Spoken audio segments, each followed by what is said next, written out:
If you're contemplating selling your home in the near future, I want to make sure you feel confident and informed throughout the entire process. There have been a few changes in the real estate world recently, the biggest shift in 50 years. So let's break down what you need to know as a seller. Let's start with some new rules that are important for you to know. These changes are all about making sure everything is clear and transparent during the transaction. Formal agreements. First up, we need to have everything in writing. This includes our listing agreement, which officially makes me your agent and outlines everything I'll be doing to sell your home. This formal agreement details my fiduciary duty to you and makes sure we're both on the same page from the very start. 2. Commission structure. You might be familiar with the old way of doing things where the seller agent would offer part of their commission to the buyer's agent. That's changing now. My compensation as your listing agent is something we'll agree to in our listing agreement. And then we'll also discuss how we handle the buyer agent compensation. This might be part of the negotiations when we receive offers. 3. Offer structures.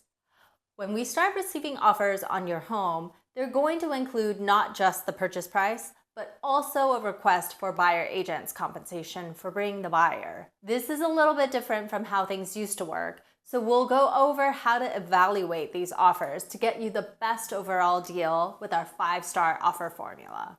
Now let's talk about how I'm going to guide you through this process and make sure we're maximizing the value of your home. Right from the beginning, I'll walk you through 3 key agreements we'll be working with.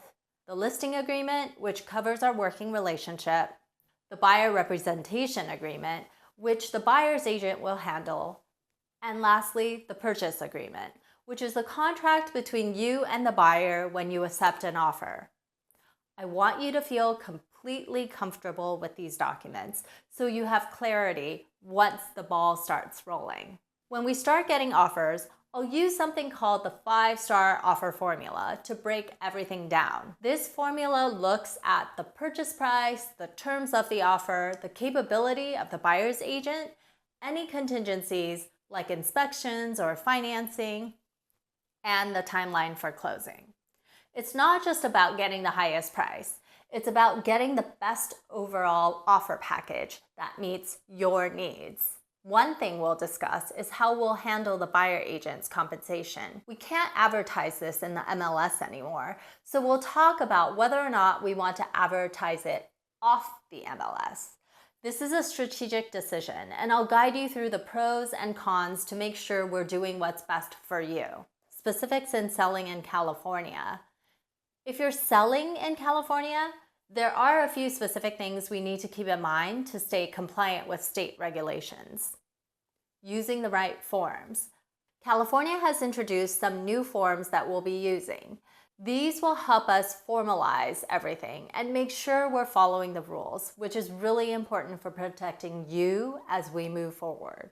With the new rules, we won't be listing the buyer agent's commission in the MLS, but we'll handle this through our negotiations. It's all about making sure we're staying compliant with California's guidelines and protecting your interests. I'm constantly staying updated through training and resources so you can feel confident that you're getting the best advice and guidance. So that's the game plan. My job is to make sure you get the best possible outcome from the sale of your home. We're going to navigate these new rules together, and I'm here to answer any questions and guide you through every step of the process. Let's make this a great experience. Contact me for an in-depth consultation or a one-sheet detailing all of this. I'm Jackie Lee, aka Miss Pasadena. Until next time, stay rosy, Pasadena.